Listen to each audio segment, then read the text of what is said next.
It's time for the greatest athleticism you've ever seen in your life.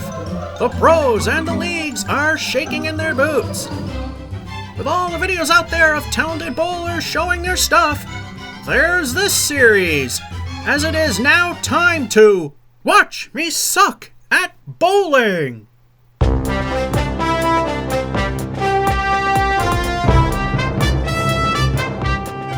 Welcome to the fourth and final game for the month of April, 2020's edition of Watch Me Suck at Bowling, coming to you from COVID lanes.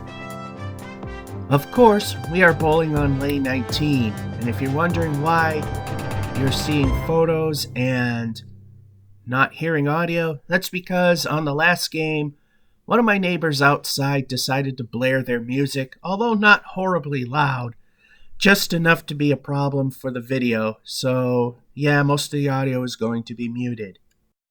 Since we got one camera and we can't listen to the approach and the delivery, we're pretty much going to cut almost right to where the balls hit the pins as needed.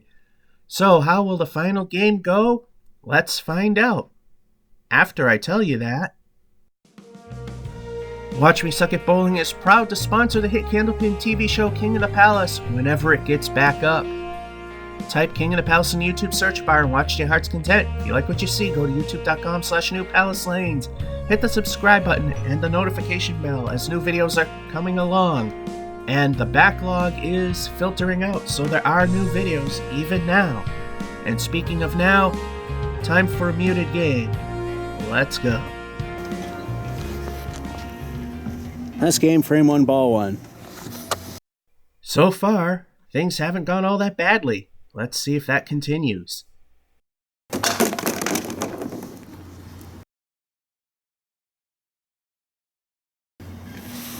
Ball 2.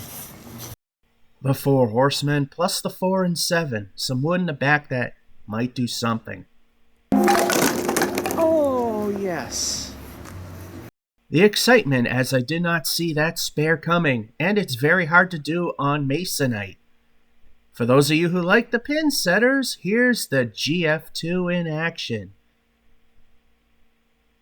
And as I've always mentioned, sometimes the pins will stand in certain spots and sometimes they won't. Also, some caps are better than others, so just flip them and they'll stand. And of course, some, like I said, for some odd reason, will stand on certain dots, but not on others. Doesn't seem to make sense, but that's how it works. The surface is pretty flat. Although it will warp a little bit in the sun, there's not a lot of sun exposure, so it's not all too bad. So everything will stand up, and there you have it. All done. Frame 3, ball 1, El Stinko, or frame 2. What will the bonus be? Let's find out. The scorecard's over there, so it's easy to lose track. El Stinko wasn't too bad. 7 fill. Ball 2. Can we pick up these 3? On Masonite, that's kind of not as easy as it looks. Especially when the sewer grate takes the ball left. Ball 3. Let's see if we can pick up these 2. It's a little hard when the ball bunny hops over the edge. We get a 9. So far, this almost looks like an actual score from an actual game from an actual alley. You got a spare in 1, and like I said, marks are extremely rare on Masonite. And a 9 on 2. So far, 26. Frame 3, ball 1. Forgot to mention on the spare, the first ball dropped 7, which made the fill. So let's see what we get now.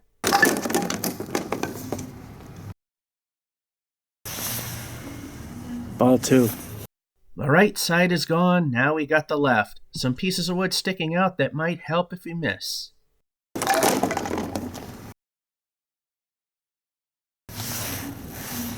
Ball 3. Narrow leaves, how much we love those. Hitting the head pin could possibly help. The bowling god's middle finger remains for the 9. Frame 4, ball 1.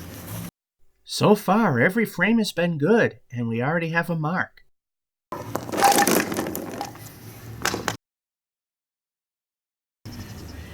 Ball 2. We have a washout, the 4 horsemen on the left, and the 10. Wood, not much help. Another spare. 2 marks in a row, very unusual. At high-tech lanes, that probably happened only once. So we got a 9 in 3, and another spare in 4. So far, 45 with El Stinko the bonus ball to come. Frame 5, ball 1, El Stinko. By in a row, we're talking about every other frame and displaying the results. Ouch! El Stinko the bonus ball is a stinky 2 and a half Worcester. Ball 2, El Stinko lived up to its name. As Dave Madela would say, it's pretty when it goes. Yikes. Ball 3, Curse of the Phil. If that piece of wood can be hit on the right-hand side, this could be salvaged.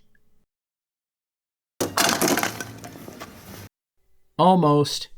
Got a 7. Frame 6, ball 1. The last frame pretty much shows what driveway bowling typically winds up being.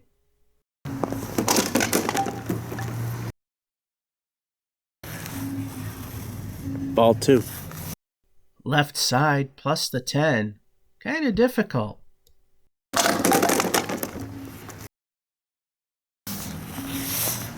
Ball 3. Best thing to do here is go after the wood for the easy 2. Or miss completely and take 7. These 2 frames pretty much show how driveway bowling really does go.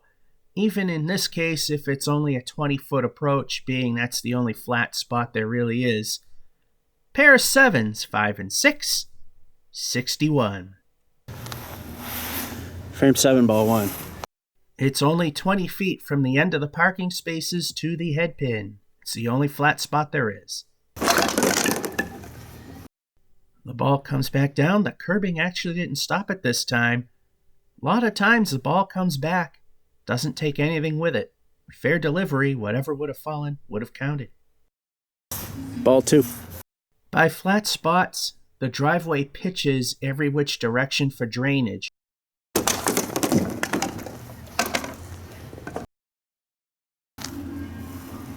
Ball 3. Go for the easy 2 or try to be the hero and hit the head pin on the right. Wrong side, but it still worked for the 10. Frame 8, ball 1. So far, this has been an unusually high-scoring game. Can we keep it up?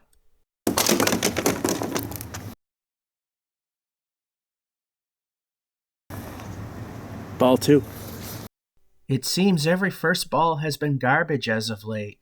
Still, plenty of opportunity. Ball 3. Now it's a bit ugly. Hopefully we can hit the wood in the middle or the head pin. Goalposts for 8. That wasn't too bad. We got a 10 and 7, 8 and 8. We're at 79. Let's see if we can end in the 90s. Frame 9, ball 1. Even the church across the street isn't enough to drown out the music that's causing issues.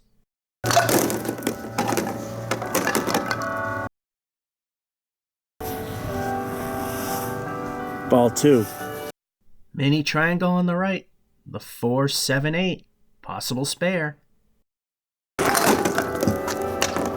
Another spare. Spare. Last frame, ball 1, El Stinko. What will the bonus be this time? Will it be better than a half Worcester? Let's hope so.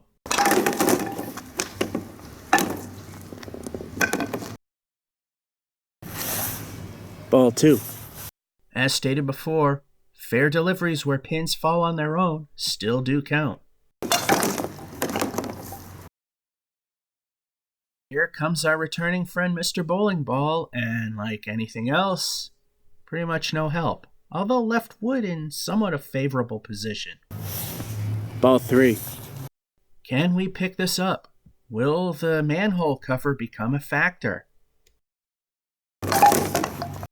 And it appears to be a 9. Again, due to the music being played in the background because my neighbors were doing work outside. So, it makes sense. So, we're doing the photo. We can't do the traditional end. So, we got a spare again in 9. And a 9 in 10, the first 6 falling on the first ball. Never thought I'd see 100 on Masonite, but there it is at 104. And by the way, just to explain the setup, it's 20 feet between the parking lot lines, within the parking spaces and the head pin. If I tried to position everything the long way, all the pitches used to drain stuff to the sewer grate would just not allow the ball to travel straight. This is the only spot that was flat and the short way. So that's how it works. And that'll be the end of April 2020's edition of Watch Me Suck at Bowling from COVID Lanes. Unfortunately, at the time of the recording of May's episodes, we're still here because bowling alleys are still closed. Till then, this is Georgia551 saying hope you enjoyed. Have a good one. See you back at COVID.